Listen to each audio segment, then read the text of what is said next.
तो भरून निघण्यासारखा नाही। तरी सुद्धा हा देश भारतीय संविधानावरच चालणार आहे। आम्हाला मनुस्मृती नको आहे, आम्हाला फक्त संविधान हवं आहे आणि लोकशाही हवी आहे। म्हणजे त्यांच्या दृष्टिकोनातून पाप धुवायला आता कुंभमेळा येतोय।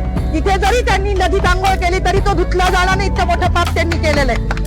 त्यांचं पाप जेव्हा संविधानाच्याच मार्गाने त्यांच्यावर ॲट्रॉसिटी दाखल होईल ना तेव्हाच ते धुतलं जाईल। एवढीच माझी मागणी की त्यांच्यावर ॲट्रॉसिटी दाखल करावी, अन्यथा ह्याच ठिकाणी मी उपोषण चालू करणार आहे। केलंच आहे असं समजा, जोपर्यंत त्यांच्यावर ॲट्रॉसिटी दाखल होत नाही। बाकी मला काही म्हणायचं नाही। पुन्हा एकदा जय भीम।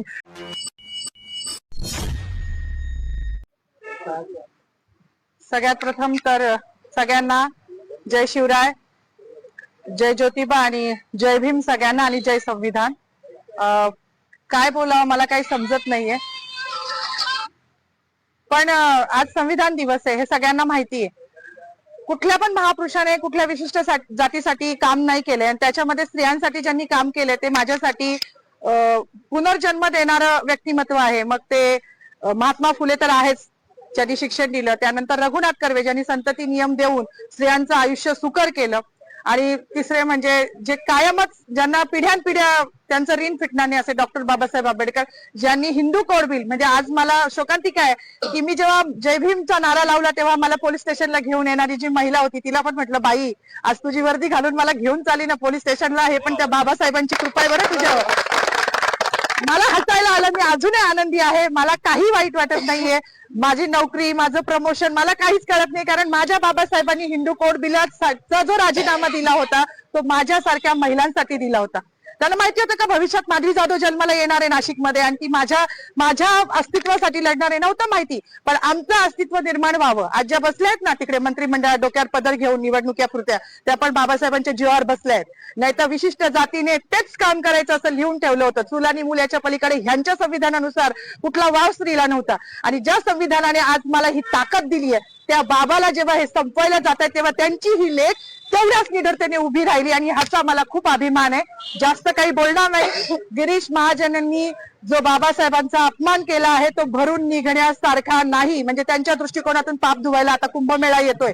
तिथे जरी त्यांनी नदीत आंघोळ केली तरी तो धुतला जाणार नाही, इतकं मोठं पाप त्यांनी केलेलं आहे। त्यांचं पाप जेव्हा संविधानाच्याच मार्गाने त्यांच्यावर ॲट्रॉसिटी दाखल होईल ना तेव्हाच ते धुतलं जाईल। एवढीच माझी मागणी की त्यांच्यावर ॲट्रॉसिटी दाखल करावी, अन्यथा ह्याच ठिकाणी मी उपोषण चालू करणार आहे। केलंच आहे असं समजा, जोपर्यंत त्यांच्यावर ॲट्रॉसिटी दाखल होत नाही।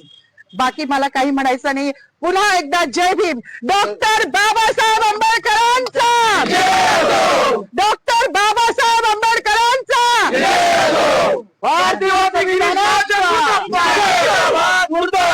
गिरीश महाजन मुर्दाबाद, संविधान जिंदाबाद, लोकशाही जिंदाबाद, हिटलरशाही मुर्दाबाद।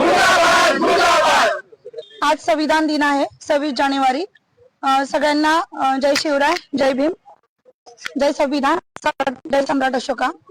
माझं म्हणणं एकच होतं की आज 26 जानेवारी 1949 रोजी संविधान लागू झालं होतं। तर आज जो काही आपण हा दिवस साजरा करतो आहे प्रजासत्ताक दिन, हा फक्त भारतीय संविधानामुळे करत आहोत।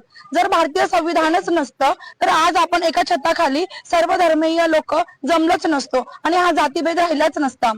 तर माझं एकच म्हणणं होतं की गिरीश महाजन यांनी, मंत्री महोदयांनी शिवाजी महाराजांचा जयघोष केला, संभाजी महाराजांचा जयघोष केला। मग बाबासाहेबांचा असा काय गुन्हा होता का बाबासाहेबांना का असं मुद्दामून डावललं जात आहे की हा असं, हे खूप म्हणजे त्यांनी असं करायला नको होतं। म्हणजे परेड चालू होती ग्राउंडवर, आणि परेड चालू असताना जेव्हा घोषणा दिल्या गेल्या की छत्रपती शिवाजी महाराजांची जय घातली गेली, परत संभाजी महाराजांचं नाव घेतलं गेलं, आता बाबासाहेब त्यांची घोषणा केली जाईल, पण तसं झालंच नाही। असं रक्त उफाळून येत होतं, परंतु एक जाण्याची वाट बघत होतो की कधी आपली परेड सुटेल आणि मंत्री महोदयांना आपण त्यांना हा जाब विचारू किंवा त्यांनी असं का केलं आपण विचारू। म्हणजे आमच्या मॅडम तिथवर पोहोचल्या, त्यांची धावपळ होती, त्यांच्या पाठीमागे मी पण गेली की त्यांना माईक मिळावा आणि त्यांनी हे त्यांना सांगावं की का झालं असं, की बाबासाहेबांचं नाव का घेतलं गेलं नाही। तर मला एकच सांगायचं आहे सर्व जनतेला की ज्या संविधानामुळे आपण आहोत त्या संविधानाचे आपण सगळे रक्षक आहोत। तुम्ही मानलं अगर नाही मानलं तरी सुद्धा हा देश भारतीय संविधानावरच चालणार आहे। आम्हाला मनुस्मृती नको आहे, आम्हाला फक्त संविधान हवं आहे आणि लोकशाही हवी आहे। लोकशाही वाचवण्यासाठी आम्हाला जे करता येईल आम्ही ते करू।